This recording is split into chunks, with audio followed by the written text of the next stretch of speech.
என்ன பண்றீங்க? நான் கோயிலுக்கு போயிட்டு வந்த தேங்காய்க்கு நிறையா இருக்குது. கோயிலுக்கு போயிட்டு இந்த கார்த்திகை தீபம் அது இதுன்னு போனோம் இல்லையா, மாதேஸ்வரம்லாம் போனது, நம்ம குலதெய்வம் கோயிலுக்கு போனது எல்லாம் தேங்காய் நிறையா சேர்ந்துருச்சு. அதை வேஸ்ட் பண்ணக்கூடாதுன்ட்டு இன்னைக்கு வந்து தேங்காய் மிட்டாய் செஞ்சு தரு அப்படின்னு சொல்லி கேட்டேன். சரின்னு நீங்க சொன்னதுனால இப்போ திருவ ஆரம்பிச்சிட்டேன்.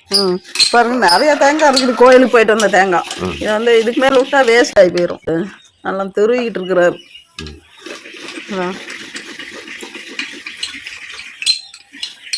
சரிங்க, அவ்வளோ அப்படியே தேங்காய் பூ மாதிரி அழகா திருவுறாங்க.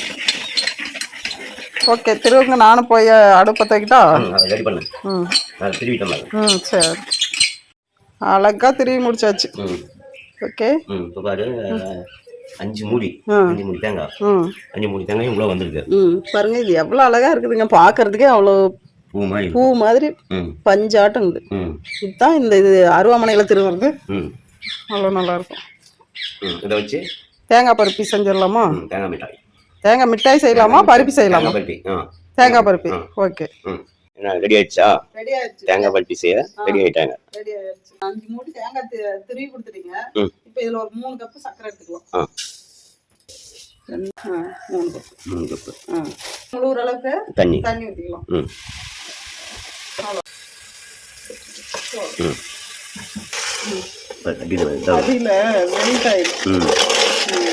ஊற்றுறதுக்கு சர்க்கரை போட்டீங்களா? அதனால அதை வந்து காய வைக்கணுமா? பாவு பதம் வர அளவுக்கு காய வச்சுட்டா. அது இல்லாம இங்க பாருங்க, சொல்றதுக்கு மறந்து போயிட்டேன். இப்ப இந்த தேங்காய் பருப்பி கூட இந்த மாதிரி நம்ம வேர்க்கடலை வறுத்து கொஞ்சம் குறகுறப்பா நுணுக்கி வச்சுக்கணும். ஆமா, இது சேர்த்தனா செம்மையா டேஸ்டா இருக்கும். அதனால நான் வேர்க்கடலையும் வறுத்து தோல் நீக்கிட்டு குறகுறப்பா அரைச்சு வச்சிருக்கிறேன். இது கூடவே சேர்த்திக்கலாம். பாவு காயணும். கம்பி பதம் வர அளவுக்கு நல்லா பாவு காய்ச்சணும். இது வந்து நெய். இது வந்து வேர்க்கடலை. இது வந்து ஏலக்காய் பொடி. ஏலக்காய் பொடி பண்ணி வச்சுக்கிறேன். இது இவ்வளவு போடுறது இல்லைங்க, இதுல ஒரு 1/2 ஸ்பூன் தான் போடணும். இதை வந்து தேங்காய் துருவி வச்சுக்கிறேன். அனல் அடிக்குது. ஆமா, நிறைய பேர் இதுல வந்து எரியல அப்படிங்கிறாங்க. அப்படிலாம் இல்லை, இது உள்ள நல்லா சூடாகிற அளவுக்கு எரியுது. நிறைய வச்சா எது செஞ்சாலும் நிறைய அனல் வச்சு செஞ்சா அது நல்ல தீயற மாதிரி ஆகி போடுது. விறகடுப்புல கொஞ்சமா எரிஞ்சா கூட சூப்பரா அனல் தாகும். அதனாலதான் அப்படி இருக்கிறது. பாவு பதம் வந்துருச்சு. பதம் எப்படி தெரிஞ்சுக்கிறதுனா, இங்க பாருங்க, தண்ணியில விடுறோம். தண்ணியில பாக அப்படி விட்டு பார்க்கணும். இப்படி விட்டு பார்த்தா பாருங்க, கரையாம பாவு அப்படியே நின்றுட்டு இருக்கா. தெரியுதுங்களா? இதுதான் கம்பி பதம். ஓகே, இப்போ நல்லா பாவு காஞ்சிருச்சு. இந்த பக்கத்துல தேங்காய் துருவி வச்சோம் இல்லையா, இதை சேர்த்துக்கலாம். இப்போ இதை நல்லா கிண்டிக்கலாம்.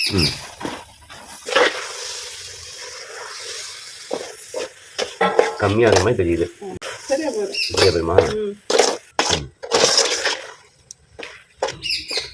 இது வந்து நல்லா வேகணும்.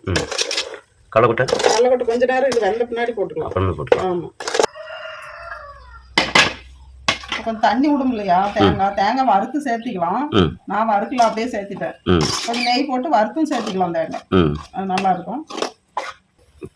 ஏலக்காய் தூள். இது வந்து நான் ஆல்ரெடி நசுக்கி வச்சுட்டேன். ஏலக்காய் தூள் இவங்களே இதுல சேர்த்துக்கலாம். சேர்த்து அப்படியே கிண்டணும். இது கொஞ்சம் ஒரு 10-15 நிமிஷம் ஆகுங்க. வேகட்டும். இதுல வந்து நெய் தடவை வச்சுட்டோம். கொஞ்சமா நெய். அதை வெந்த உடனே அதில் எடுத்து போட்டு இது பண்ணி எடுத்து இப்போ பாருங்க, கண்ணாடி பழத்துக்கு எவ்வளோ அழகா வந்துருச்சுங்க. சூப்பராக வந்துருச்சு. பார்க்கறதுக்கு அவ்வளோ அழகா ரம்மியமா. இப்போ நிலக்கடலை வறுத்து தோல் நீக்கிட்டு நான் கிளீன் பண்ணி வச்சுக்கிறேன். பொடி பண்ணி வச்சிருக்கேன். ஆமா, கொரகொரப்பா அரைச்சு எடுத்து வச்சுக்கிறேன். இது நைஸா இருக்க கூடாது, கொரகொரப்பா தான் அரைக்கணும். இது தேங்காய் பருப்பி செஞ்சா டேஸ்ட். இது சேர்த்துக்கலாம்.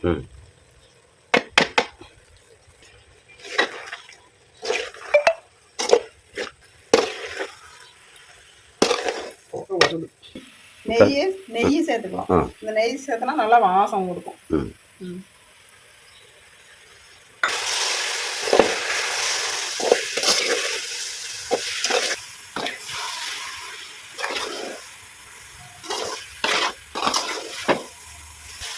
நல்லா வெந்துட்டு இருக்குது. ஆமா, வெந்த வெந்தால் தான் ம் அந்த பாகு வந்து கொஞ்சம் சுண்டனா தான் ம் நல்லா கெட்டியாக வரும்.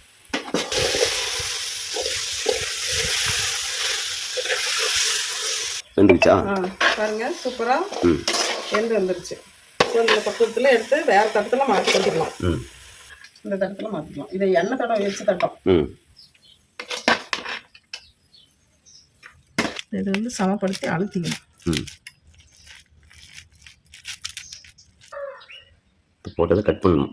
ம் சூப்பராக தேங்காய் பருப்பி செஞ்சாச்சு. சூப்பராக இப்படி அழுத்தி விட்டாச்சு. ம் இப்போ நல்லா கட் பண்ணி விட்டுருவோம். ம்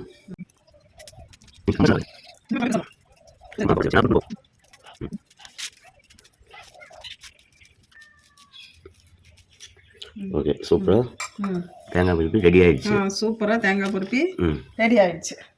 இப்போ இது 3 மணி நேரம் ஆறணும். ஆமாம். ஓகே இப்போ தேங்காய் மிட்டாய் ரெடி ஆயிடுச்சு. பாருங்கடா தேங்காய் பருப்பி சூப்பராக இருக்கும். பக்குவமாக எடுத்துக்கிட்டோமா நல்லா இருக்கும். சாப்பிட்றதுக்கும் டேஸ்ட்டாக இருக்கும். இந்த நிலக்கடலை போட்டு செஞ்சதுனால தேங்காய் பருப்பி இது வேற லெவல் டேஸ்ட்டாக இருக்கும். ஓகே ஆமாம். பாய். அடுத்த வீடியோவில் பார்க்கலாம்.